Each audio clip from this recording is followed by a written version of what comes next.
In recent years, I have recorded numerous conversations about innovation in healthcare, but looking back, some of them now take on a different dimension. Because behind scientific advances, we discover something else: national strategies, choices in industry, and political balances. The United States is investing massively. China is accelerating. Europe is searching for its path. Innovation is not only scientific, it is also geopolitical. In this mini-series, I offer you an editorial reinterpretation of several episodes already published on Pharma Minds to explore a simple question: who really controls innovation? If these topics interest you, I invite you to subscribe to follow the entire series. And of course, I would be very curious to read your reactions and experiences in the comments.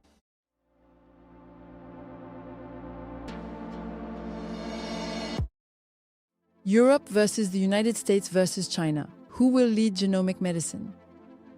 Genomic medicine is no longer theoretical. The United States is investing massively. China is deploying on a large scale. And in Europe, projects like PERIGENOMED are seeking to redefine newborn screening. An investment phase for the project has been approved, with 20,000 babies to be screened and 15 maternity wards involved. Research is progressing, but the real question goes beyond science. Each world region is making progress with its own ethical framework, its own regulatory framework, its own societal limitations. The question then becomes a strategic one. Who will set the rules for preventive genomic medicine? If you want to follow the entire series, consider subscribing. At the beginning of my career, I had a difficult experience. I became acquainted with a family whose eldest daughter, who was 6 years old, had just been diagnosed with metachromatic leukodystrophy. These are children who begin to lose their vision and hearing, can no longer walk, and eventually pass away. The parents of this little girl came in for a consultation to screen the younger sister. Unfortunately, the younger sister was also affected, and both little girls passed away. And at the time, I thought it was extremely unfair, and that to put a stop to this, we needed to be able to make diagnoses much earlier and also have a treatment. And now this disease is treated with gene therapy. The PERIGENOMED project is widely recognized as the leading national pilot project on this issue. The stakes are clear. There is a general diagnostic tool, which is known as genome sequencing. A single test could potentially allow us to screen for several hundred different diseases. And will France decide to embark on this specific policy or not, when compared to the other available options?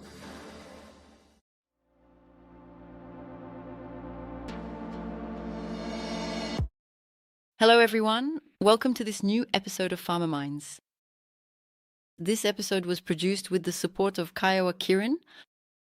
Today I'm absolutely delighted to be here in the city of Dijon to extend a very warm welcome to our guest, Professor Laurence Olivier-Faivre, who is a highly renowned and leading expert in the field of genetics. Hello Laurence. Hello Natalie, I am happy to be here as well. For the very first time in our series, we are going to dive deep into the world of genetics today. This is a topic that some might consider to be a bit niche, and you might even think it is a complex subject meant for experts that does not really concern everyone.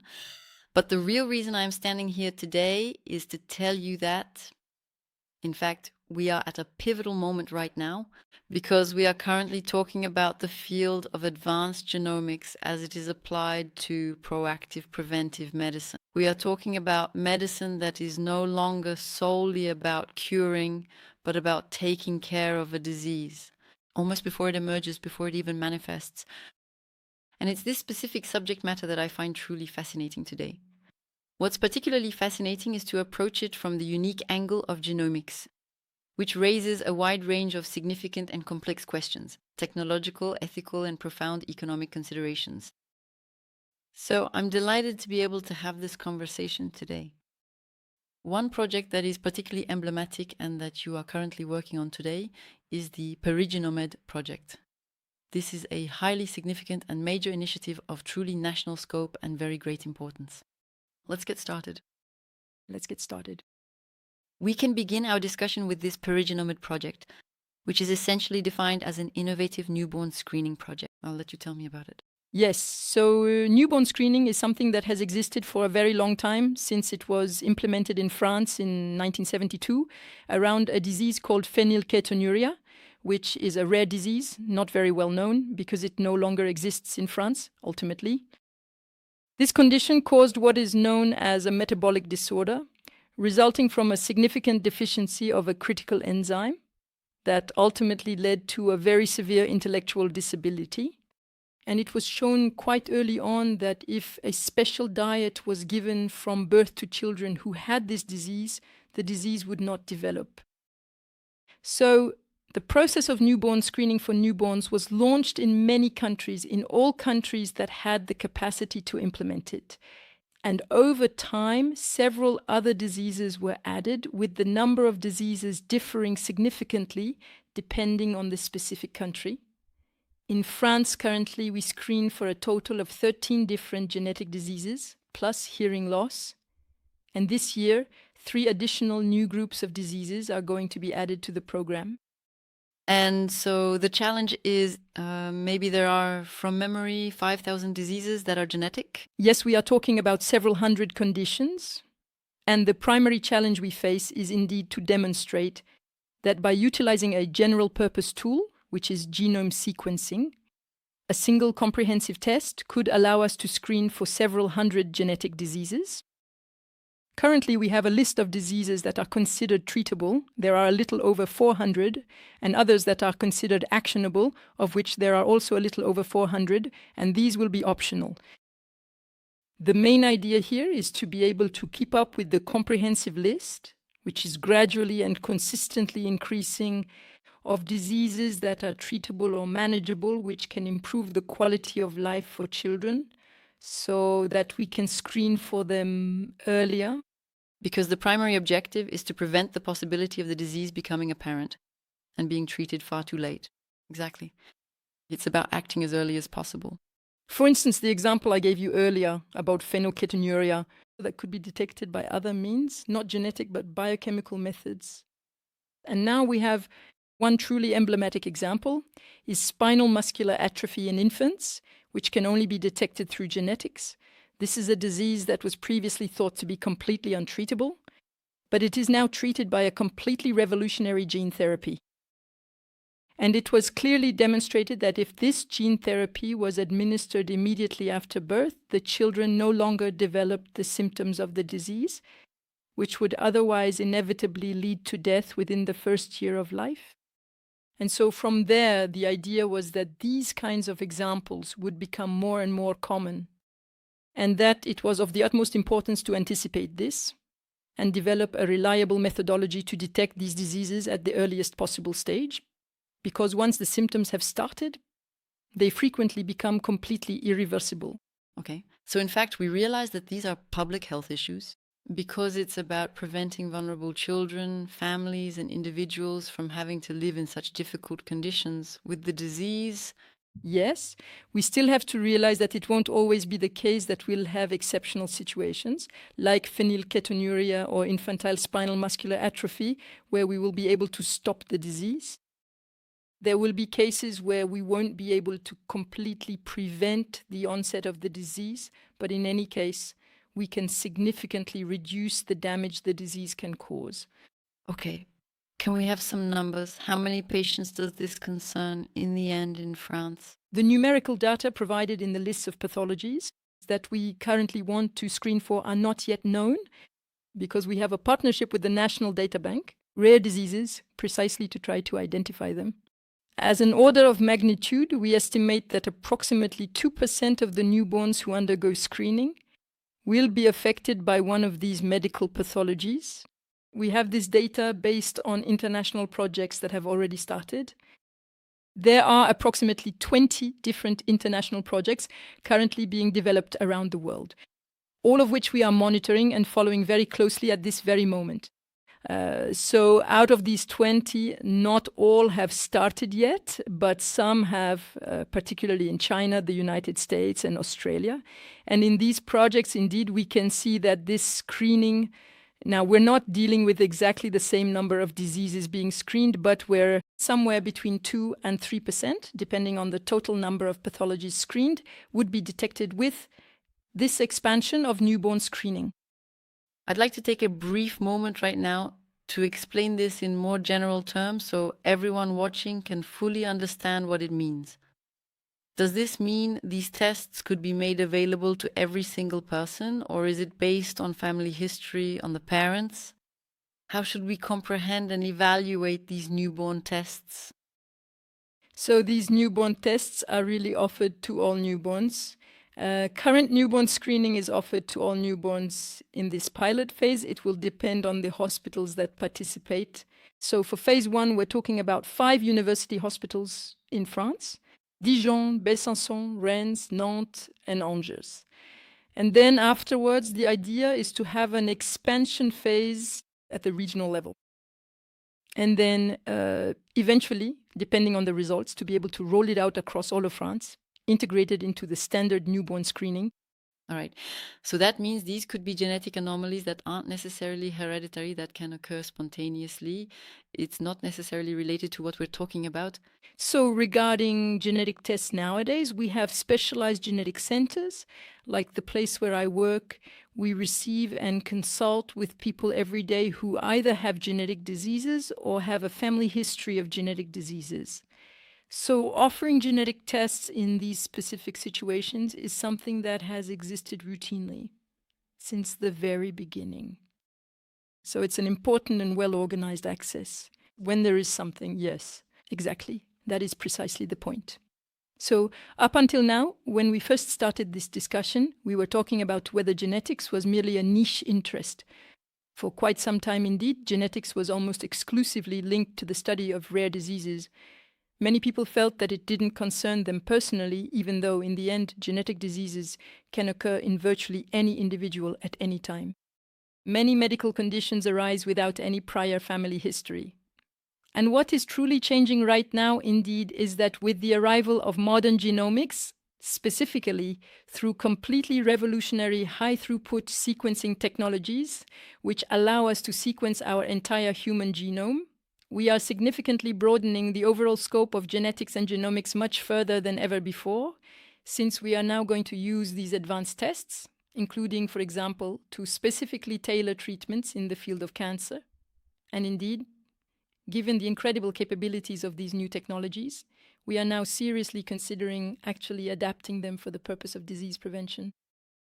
So we are starting to talk about genetic tests for common diseases, since there may be genetic predispositions to many illnesses, such as high blood pressure, diabetes, and so on. And now for prevention programs like PERIGENOMED, currently the only project that is in the pipeline currently in France is focused on newborn screening, because that's probably where there is the most urgency, and also where we need to keep up with international competitiveness in the field. This effort aims to try to actually reduce the heavy burden of certain rare diseases that affect young children and can be extremely difficult for families to cope with. What is already being discussed at international conferences is, in fact, what comes next, which could potentially occur at several different stages of life. The interest in genome screening according to reproductive plans, what is commonly known as preconceptional diagnosis, which is currently not authorized by law in France, and also later on for the prevention of various other health risks. So to speak more concretely, when a treatment is finally put in place following a diagnosis, what exactly are the steps that take place? Once the child is born, how does the medical management actually work in practice? Medical treatment is implemented immediately following the moment a diagnosis of a rare disease has been confirmed. That is an essential point, really. The issue of diagnosis remains at the heart of our concerns. And then afterwards, there needs to be a treatment that actually exists. Now, as for treatment, we always have more symptomatic treatments. Support options can be offered, but treatment is intended to target the specific progression of the disease. We still have very few rare diseases that are in this situation. It is estimated that we have only about 5% of them. On the other hand, there is a very large number of therapeutic trials in this field, which really suggest the possibility of significant progress. And that is really the heart of the PERIGENOMED project, because if we had very few treatments, we wouldn't be talking about neonatal screening. So indeed, obtaining a clear answer and having a diagnosis of rare diseases very early, since with this project, the idea is to provide an answer, a possible diagnosis of rare diseases within the first month of life, is something that can be viewed as being highly debatable. And that's why it is absolutely essential to have proven and effective medical treatments available, because receiving a diagnosis at only 1 month old, in a very early stage, right in the middle of, let's say, the establishment of the parent-child relationship, and not necessarily something that would be ideal. And so it is only acceptable if indeed we can offer families specific treatments that will provide a meaningful difference and will effectively prevent the whole long period of diagnostic wandering. So the main purpose of this entire project, to be very clear, is to make a formal diagnosis. Once the child is born, or even before that, when it is still in utero, just to be perfectly clear. Does it depend significantly on the specific case? At this point in time, in utero, the circumstances where we can perform a genetic diagnosis are when there are ultrasound signs that strongly suggest a genetic disease.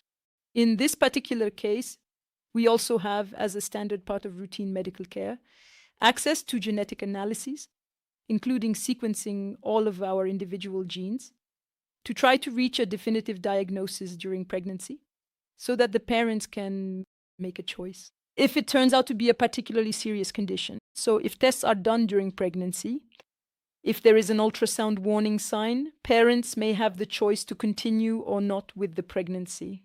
However, we are not currently discussing a formal prevention program except for the measures that are already in place for Down syndrome within organized screening programs.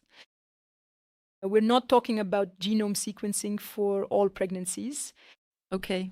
It's clear that we're touching on a lot of highly sensitive topics. Topics related to technology, topics related to ethics, topics related to the funding of these new treatments. I would be curious to know how you approach this, how you look at and read all these. I imagine you don't necessarily have answers for everything, but how do you propose solutions? Since the arrival of high-throughput sequencing, let's say in France, that was the moment when we first started utilizing these genomic techniques. Back during that period, there was some hesitation and genuine concerns from a number of individuals regarding these technologies, which can also uncover various types of information that we are not specifically looking for. And so right here in Dijon, we actually set up a University Hospital Federation to address these complex questions.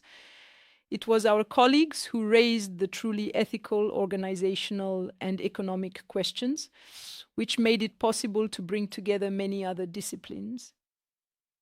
And that was something quite original, because before, in the field of medicine, we weren't used to it, especially working with researchers in the humanities and social sciences. Then we actually found experts who were interested in this particular topic, who didn't necessarily know about it at first, to answer all these questions. And that's really an aspect that has been fascinating throughout this journey and still is, because there are still so many questions. It's about getting support and, as a result, learning and developing a taste for all of this, to answer these questions and develop specific projects around ETI, organizational aspects, economic factors, and so on. So in fact, your core business is genetics diagnostics, looking at the science of genes. And then there are all the questions that patients, families, or even the doctors who will be treating them might have.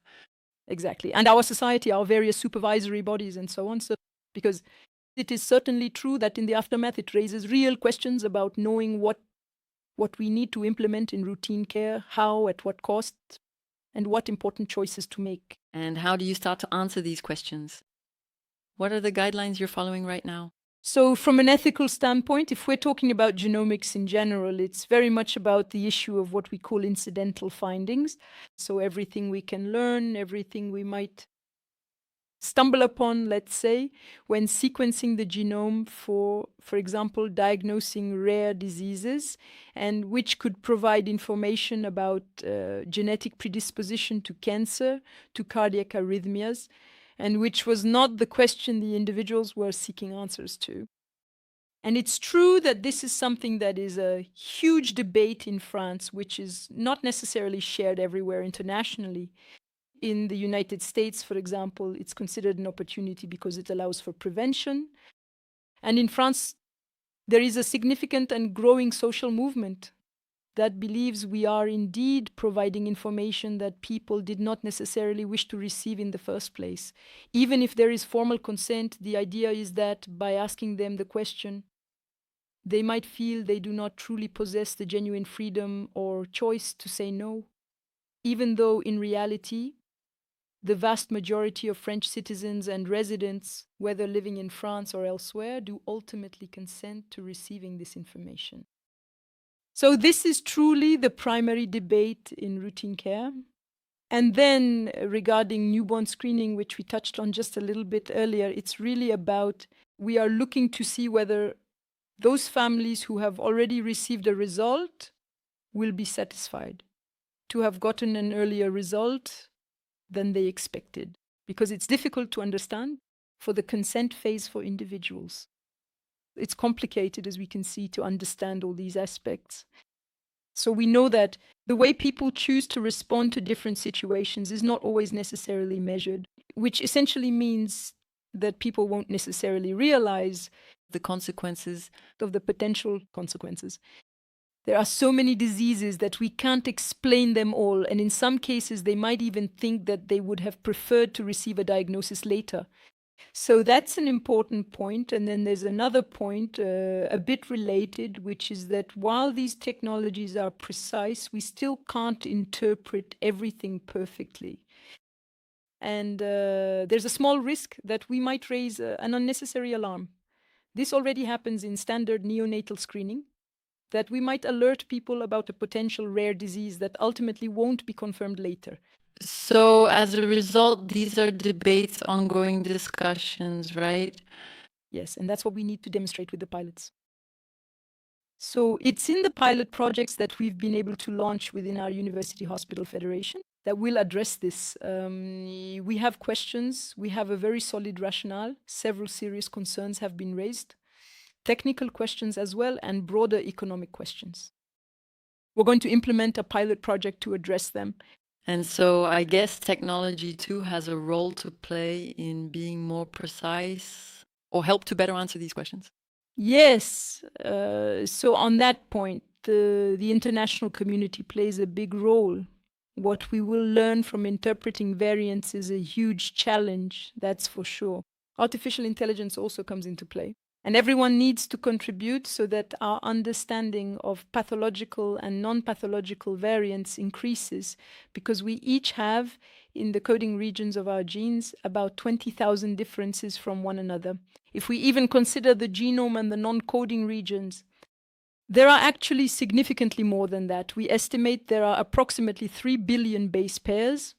And that means that within our entire genetic code, finding the right variations that will explain the pathology is a complex and difficult challenge. So we have classifications of variations that can be mutations classified as pathogenic. In those cases, we can be confident, so to speak. Then others are likely pathogenic with minor error risk. Next, there are many uncertain significance variants, and we have a lot of those. And then after that, there are probably benign or benign variants. So we are not able to interpret all the variants and classify them all properly as we should. We have many variants of uncertain significance and variants that are probably pathogenic or that we think are. So currently in France, we have a France Genomic Medicine Plan. This system includes 2 genome analysis platforms, which are open access and to which we send our genome analyses when we see a patient at a genetics center in France. And these platforms are effectively equipped with software that helps with variant classification and diagnosis. And it's true that very often the diagnosis retained is among the medical diagnoses, ranked as first line by the software. And just to be clear, that means you will carry out an initial comprehensive phase of the project based on the extensive preliminary research and data collection you have already done. That means it aligns perfectly and integrates seamlessly into what is essentially a broader strategic framework of our national health policy. Yes, and in any case, the PERIGENOMED project is considered the national pilot project. It focuses on this issue with a genuine federation of all stakeholders involved in genomic medicine. It is truly a comprehensive project that was carefully designed and developed in close collaboration with all the key stakeholders across France involved in newborn screening, healthcare networks, rare diseases, genomic medicine, patient associations, and many other essential partners. The current idea we have is to effectively be able to, at this stage, move forward with the pilot deployment project to see if it is feasible on a larger scale, because this first phase will take place at the university hospitals, CHUs. The university hospitals, CHUs, are used to conducting research, and we need to see how this could be integrated in terms of information into all the maternity wards. Because in this first phase, there will be people present to inform couples, spending about 20 minutes with them to explain the project and to obtain their consent. And this is probably something that will be impossible to maintain in all the maternity wards in France. So this second phase will need to be more, let's say, integrated into the real world of screening. And as a result, it's a real challenge with all the aspects that will also need to be demonstrated, including the cost of all this. There you have it. The technical, organizational, and economic feasibility, which is the challenge of this second phase. We can see it's a mix between partly a driver of innovation and public health issues. There is also perhaps a wave, a momentum, which is linked to an explosion of technology, or maybe it's something you're seeing at the international level, that there's a train to catch now.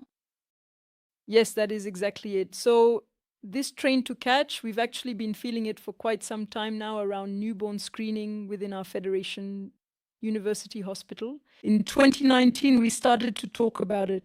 The fact that the next pilot project to be implemented would be focused on neonatal screening. But I would say that at the time we didn't yet have that example we talked about earlier of infantile spinal muscular atrophy. And the critical importance of very early diagnosis to change the progression of the disease.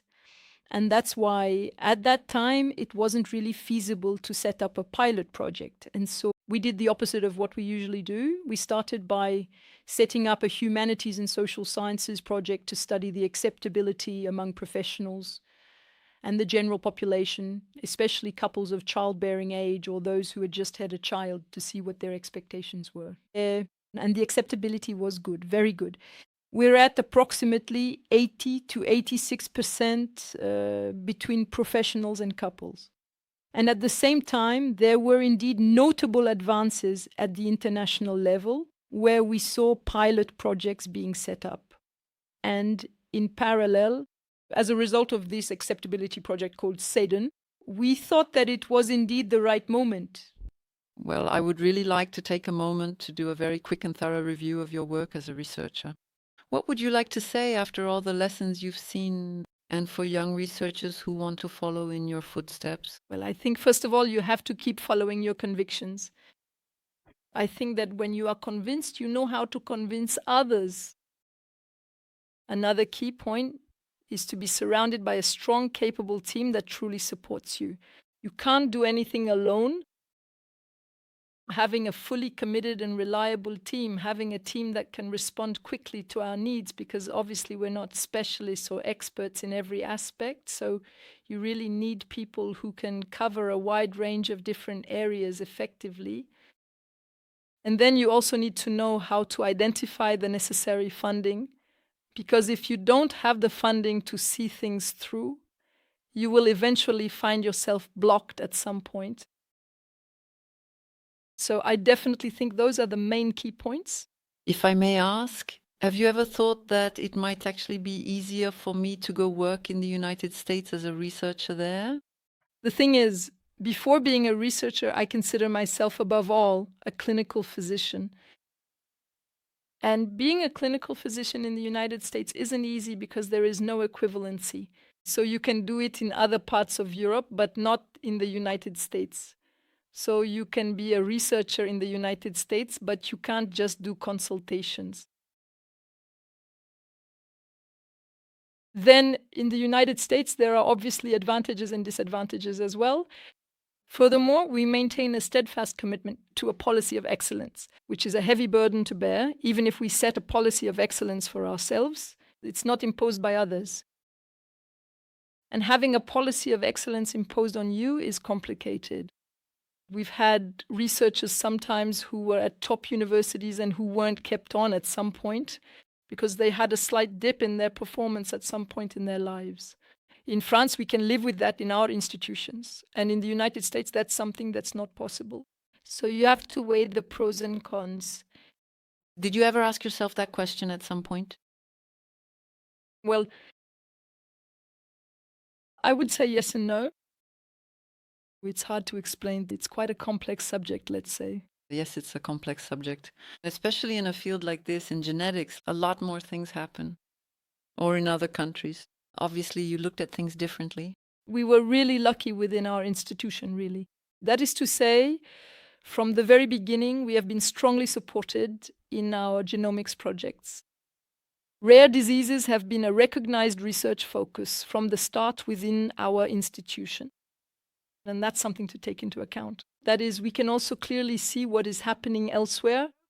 Rare diseases are not always as well regarded in other institutions. And so I am not entirely convinced that when you are in such a positive dynamic, working closely together with our directors and deans, you would really feel the need to look elsewhere, just to see if things are going well. I'd like to chat a bit about what the future of genomics might look like, I don't know, in 5 or 10 years. In your opinion, how is it going to take shape? What is going to be put in place? How is it going to be organized? It's almost easier to answer for 20 years out because 5 to 10 years isn't actually that long. It is certainly true that discussions around prevention are of very great importance at this current moment within the international community. With the significant potential role of genome sequencing for proactive preventive healthcare purposes at different ages and stages of life. This is something that will surely be feasible because now a genome analysis is something we can obtain with new technologies, around 200 to 250 euros with the new machines, not all of them, of course, but this means it will be able to have a real place, probably with the improvement of our knowledge. So the possibility of having tests for preventive purposes is going to be a bit of the challenge for research in the coming years. This means that not only for you, what is newborn will inevitably happen and will be the first step, and then it's prevention measures at all ages of life for a wide range of more common pathologies. So I honestly would not be able to tell you if this will inevitably occur for newborn screening programs, because the financial stakes are enormous. Right now, with standard newborn screening, we're only talking about a few dozen euros. If we were ever to integrate genomics into newborn screening, the cost would immediately jump to several hundred euros per newborn. And will France decide to embark on this policy or not, compared to other choices? Because that's the real issue. There will be this and then everything else. Healthcare is evolving and advances in health are happening everywhere. And there are various other screenings, like those for cancers and others, which are still highly valued and respected in France. So will France already decide to fund a second phase? The answer is we simply don't know that yet at this moment. And then as for the decision to fund a full-scale rollout, that's something I don't have the answer to right now. Of course, that's exactly what we hope for if our pilot projects yield encouraging and positive results. Because if we're running pilot projects, it's really because there are questions that need to be answered and to see with the international community. A very real and significant point of discussion that is now starting to emerge among those working on more advanced projects is whether we will actually be able to offer a comprehensive model that can be proposed to everyone. This is a major concern because what we see is that many different states won't necessarily be ready or willing to finance all of this extensive work on their own. And the potential danger, which is not generally the policy in France, is that these things might be made available exclusively to certain people who are able to afford these technological breakthroughs and not to others. So if you prefer, go to different countries. So, for example, there are genetic tests that exist for preconception purposes, which are currently prohibited in France, but are accessible in other nearby French-speaking countries. Nevertheless, very few people take advantage of them. They go to do these tests elsewhere, probably due to a lack of awareness as well. That is to say, when it comes to genetics, especially rare diseases, there is really this sense that it affects others and not me. In your opinion, what is the role of pharmaceutical companies in this developing ecosystem? Pharmaceutical companies play an incredibly vital role because, quite frankly, the comprehensive distribution and rollout of innovative medical treatments is largely in their hands. Furthermore, there have consistently been very high expectations placed upon these companies to provide substantial support for these critical newborn screening expansion projects.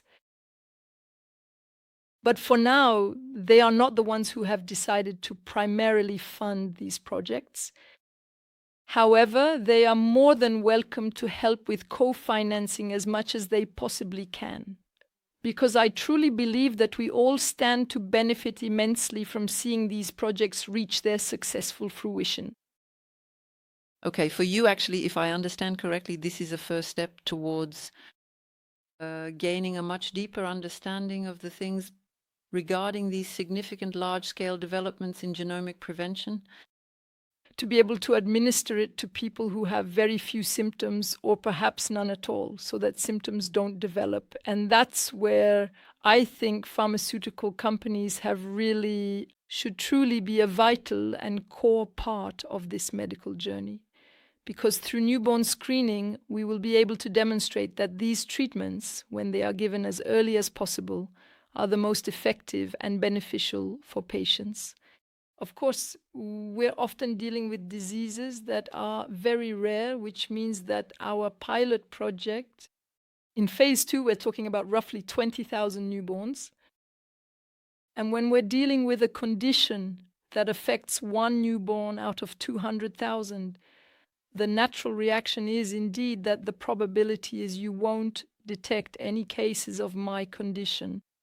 And so that's where I would say the international community comes in, because there is a real coming together of pilot projects internationally within a consensus called ICONS, which I would say altogether will allow us to actually detect certain conditions and not others. And I think we really need to see it as a fantastic network to fully demonstrate all of this. Okay. Thank you very much. This episode was truly fascinating, as it helps us to better understand how the field of genomics is rapidly moving from a niche area of study to perhaps it is the very beginning of tomorrow's preventative medicine and future prevention. In this silent competition, timing matters. If the United States takes more risks, if China moves faster, can Europe afford to be cautious? In the next episode, we move from genomics to artificial intelligence as AI is booming on a global scale. But even when research is excellent, access sometimes remains limited. And following this episode, I have a question for you. Should Europe prioritize ethical caution or speed up to stay competitive?